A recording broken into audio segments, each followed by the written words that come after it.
तो का हाल बा करे जा लोग। आज हम मनीषा डाइसर के पेले वाला बानी। आई वीडियो सिर्फ मनोरंजन खातिर बा, ना दिल पर ना गाड़ पर ना लाड़ पर ले बा, देखे के बाद हंस के भूल जाए के बा। तो भाई लोग बिना कोनो लाड़वा लहसुन के वीडियो स्टार्ट करल जाओ। आई जौन वीडियो चलता पीछे का के देख लिया लोग। ये वीडियो को तो नहीं देख ले बा लोग, मतलब मनीषा डाइसर के भाई लोग जब जब एक पहुँच दे इंस्टाग्राम पर देखावेला ना गाड़, मन कर ला कर पहुँच दे निहुरा के कर गाड़ मार दी।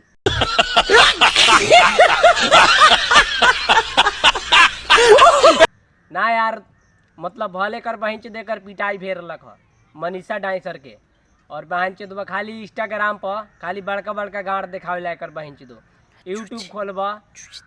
यूट्यूब खोलबा तो गाड़े दिखाई, फेसबुक खोलबा तो गाड़े दिखाई, आ चूची भी एक बहन चो देखावेला बड़का बड़का।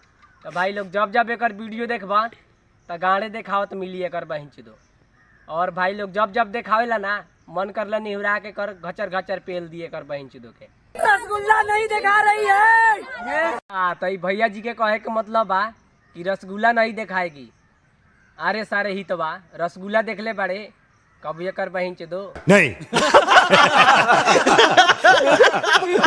मतलब रसगुल्ला देख ले बड़े, रसगुल्ला के बात करता रे। और जब कहा था भैया जी तो दिखा देवे चाहिए कर बहन दो के वीडियो में तो देखल ही बा।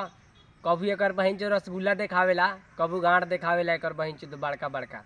मतलब जब जब यूट्यूब खोलबा, व्हाट्सअप खोलबा, व्हाट्सअप ना इंस्टाग्राम खोलबा तक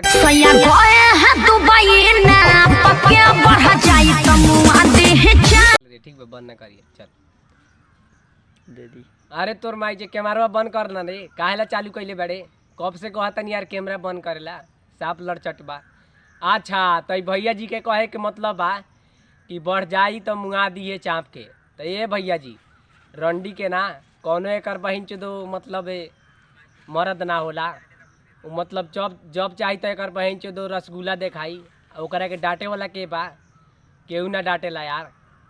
मतलब बढ़ जाई तो केहू ओकरा के डांटी थोड़ी ना, वो तो कही और एक बहन दो झूला झूला के और देखावा अपन बढ़ावा, तो ओकरा के डांटी यार? रंडी केहू डांटेला? तो छोड़ा ही सब बात। के छोड़ के दुबई मत जाना नहीं तो बढ़ जाएगा। और अच्छा ई सरवा कहे के मतलब बा कि जितना भी है आदमी बीबी के छोड़ के दुबई मत जाना, नहीं तो बढ़ जाएगा। बढ़ जाएगा? अच्छा अच्छा ई सरवा लाड़ के बात करता। मतलब केहू दुबई चल जाई कमाए तो ओकर मतलब बढ़ जाई। मैच तो बंद कर लगा ना। अच्छा भैया जी के कहे के मतलब बा दुबई जे कमाए जाई मेहरारू के छोड़ के, ओकर चूची और गाड़ दोनों बढ़ जाई। तो सही तो बा, बड़ी तब ना पेलल जाई घचर घचर। तो छोड़ा ही सब बात। लोग आज के वीडियो ही समाप्त करता नहीं, और अच्छा लागल तो लाइक सब्सक्राइब करिए और चैनल के सब्सक्राइब करिए लोग यार।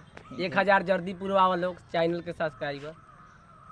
तब तक के लिए चैनल सब्सक्राइब करिए, तब तक के लिए बाय।